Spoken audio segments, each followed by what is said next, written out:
In at number 10, we have the Rock Drake, and in my opinion, this creature had to make the list as it is an absolute cheese on Arboration for defeating Rockwell, and although maybe that's not the biggest percentage of all Arc maps, only being one of the main maps, which I think there are like 6 or 7, but still, I think considering how easy that boss is made because of this creature, it deserves to be on the list. And also, it just is a great creature apart from that, but there's not really many other uses on other maps for this creature. You can't really use it for other bosses, and also just transferring from Arboration can be a huge pain anyway, so you always want to be quite careful with that. But considering these creatures being just so great for doing any cheesing of the Rockwell boss on Arboration, I think they just had to make the list. Although yes, more of a rare case, still to me it really does just it deserves to be here. Next up, we have the Megatherium, and this creature again has a more specific case, although you can use it for a lot of bosses out there, although its main use is for any boss that has the Broodmother or just the Broodmother included, as sometimes some maps just like to mash together a couple of bosses and then just make that the final boss of the Arc map. And you can kind of say the Overseer sort of does that as well, but you know, that's a little bit of an unworthy case, I would say, because you know there's loads of other bosses you're facing as well at the same time, and you've got the Overseer, really not very useful for that fight, although they can get through the tech cave with relative ease compared to something like a Rex. But the reason why these things are actually just so good at defeating things like the Broodmother is because of a ability which they have, which allows them to deal insane damage to insects, and they can get that by killing an insect. And maybe you might think, well, you just have to kill the Broodmother and then you get the buff. Well, the Broodmother spawns loads of Urania minions, so it's really easy and quick to get that buff. And then if you have a UT buffing it on top of it as well, it really does play a huge part in any kind of given boss scenario. And actually, talking about the UT, I didn't put it on this list, and I didn't put the Daedon on it either, but I'm going to give them a quick mention here, as they are pretty much largely essential boss creatures, although maybe not strictly necessary for dealing that damage. They really do increase your chances of winning a fight, and I kind of feel bad for not mentioning them. Next up, we have the Megalosaurus, and this really is a great boss creature, especially for maps like Arboration, again, although it is useful on some other maps too, so it had to be included on this list in my opinion. Like, you look at this creature, it really does pack a punch in the damage department, and they're quite small, so if you want to get through the tech cave, you're not going to have too much of an issue, especially on ASA, because of the Dino implemented features where they can actually go round objects and be somewhat smart compared to just normal arcs, where they'll just take the shortest path, or at least try to, and then probably just end up falling into some lava, and then you won't end up having a particularly good time, and really not going to sit nicely for an experience for you. And you can actually see one of the abilities here. This thing is gripping a Microraptor in its mouth, and it just tears it to shreds, and then once it's dead, you can just keep going with your life, I guess, as an Arc creature. But it's kind of nice because Microraptors are absolute pests, although you don't really find them in any boss environment.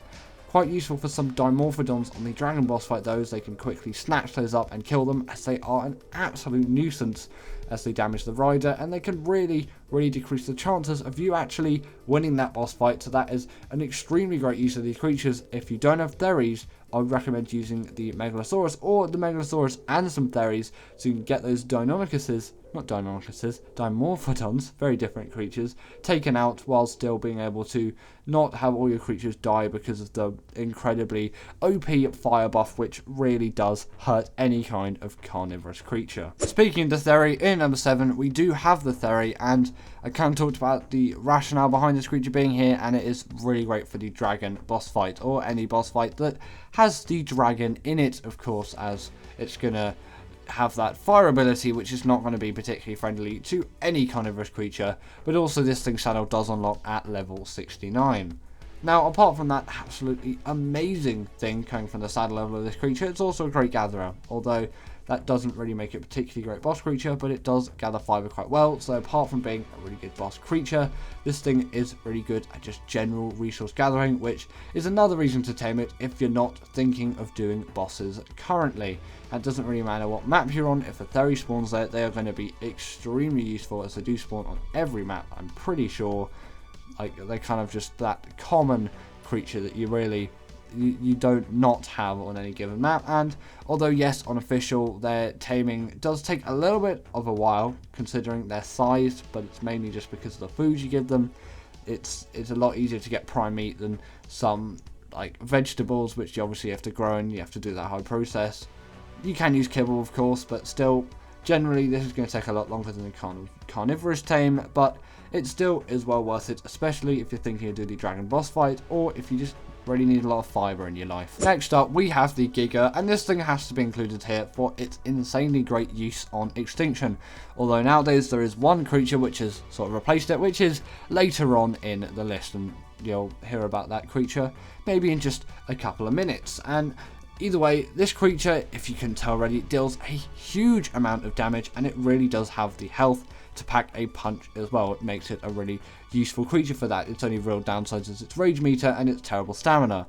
Although you probably won't be riding this creature when using it, considering that they're mainly used for the Titan boss fights, and you're going to have loads of these things anyway, and you might be riding something like a mech, or maybe just another equivalent creature, although you can end up on Gigas at some point. You might want to use the UT to buff it up, although you really don't want to get near that damage zone, as that UT is going to die very quickly. And if you're doing the Desert Titan on Extinction, you're going to want to use a Quetzal instead. You really can't use Gigas for this thing. The Quetzal is the best creature for it, so I'm going to give it a slight mention here as well, although it's pretty much only useful for that boss fight. And you can kind of say the Moser is really great for the Moda boss fight, the same as the Megalodon, although they're in extremely rare cases, and they're not even the main bosses of the map, apart from obviously that previous example, but the Moda isn't the main boss of Genesis Part 1. In at number 5, we have got the Spino, and I know I've already talked about it earlier, but I kind of want, if I was to put the UT on this list, I would put it in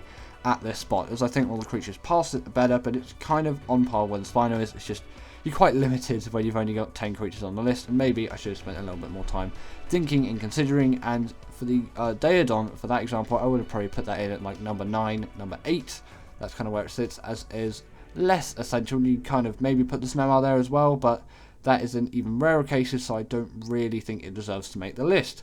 But the reason why the Spino is here is because of this thing's great mobility, and it also deals quite a huge amount of damage as well, which again does play huge benefit for this creature. You can get a creature which deals insane amounts of damage and also has quite high mobility. Compared to something like the Rex though, it does lack in the health department, but it's just so mobile. It really is a creature worth considering. And actually, if I'm doing the Megapithecus at boss fight, I might actually use Spinos for it. I'll use Megatherians for the Broodmother, then obviously Theris for the Dragon, and then I'll use these things for the Megapithecus, although I have used Rexes for all 3 bosses on the island.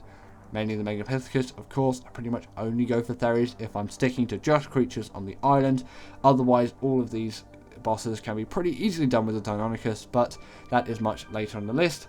Either way, these things have the hydration buff as well, so they're actually pretty useful for the Moda if you want to do that.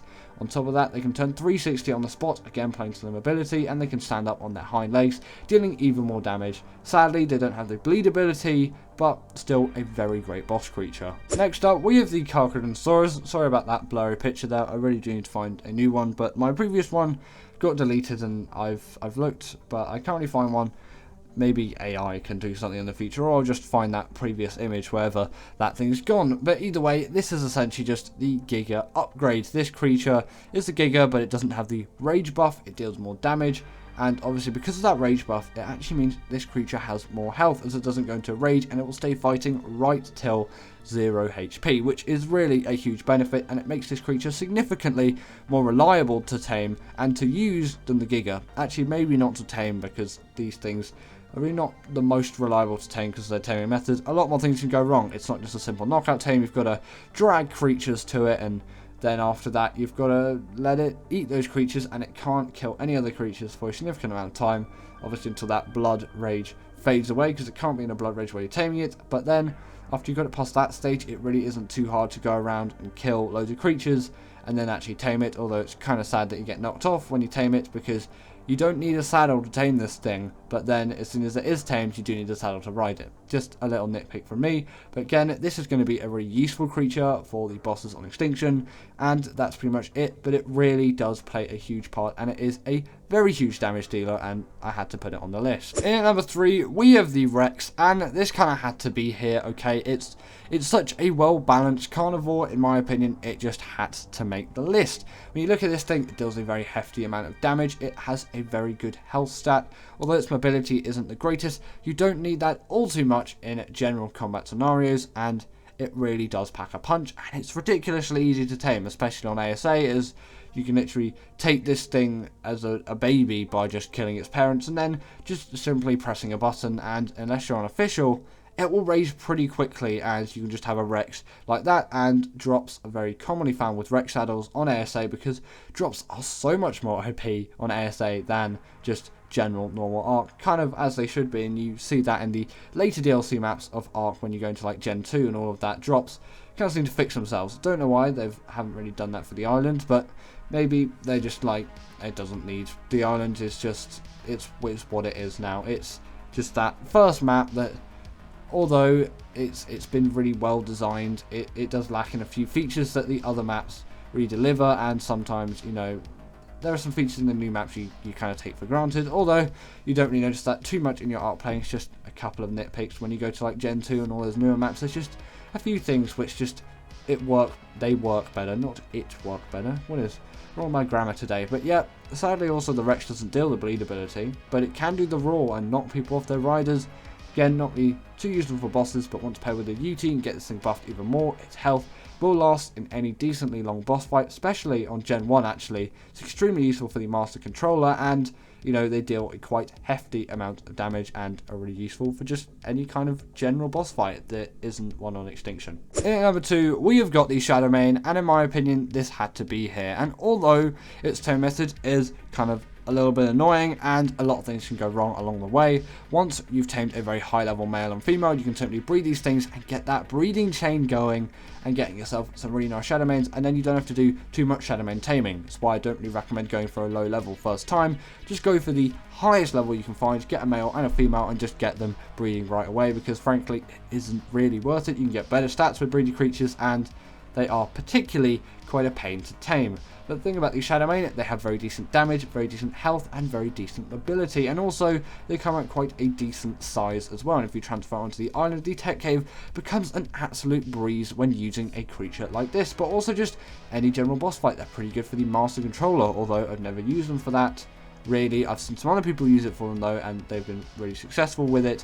The reason why I haven't is they weren't actually out at the time I did the Master Controller, but I have used them for Rockwell on Gen 2 and all of the island bosses, and also all the bosses on Ragnarok, and they work really well. The only real hurdle is getting over that taming method. And finally, in at number 1, we have got the Deinonychus. In my opinion, I just have to put this thing here.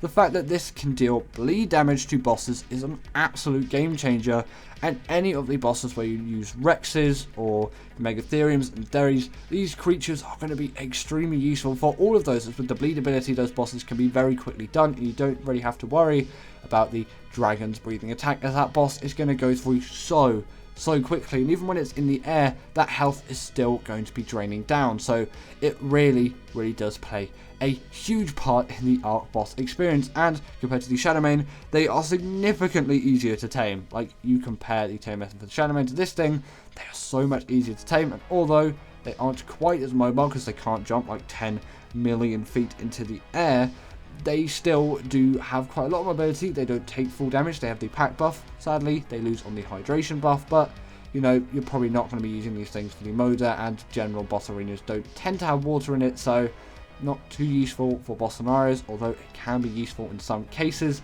Either way, these creatures, in my opinion, are just so good at defeating bosses. Again, I need to say it, that bleed ability really does become an absolute game changer, and just for general use as well, they're really great creatures for just killing anything and traveling the map. So they're really great multi-use creatures as well, but they're mainly used for me in bosses, and I really don't know where I'd be in Arc if I didn't have the Deinonychus here. Actually, probably with the Shadowmane, but in my opinion, this is a far superior creature. But anyway, that is the end of today's video, and I really hope that you all enjoyed this one, as I really enjoyed making it.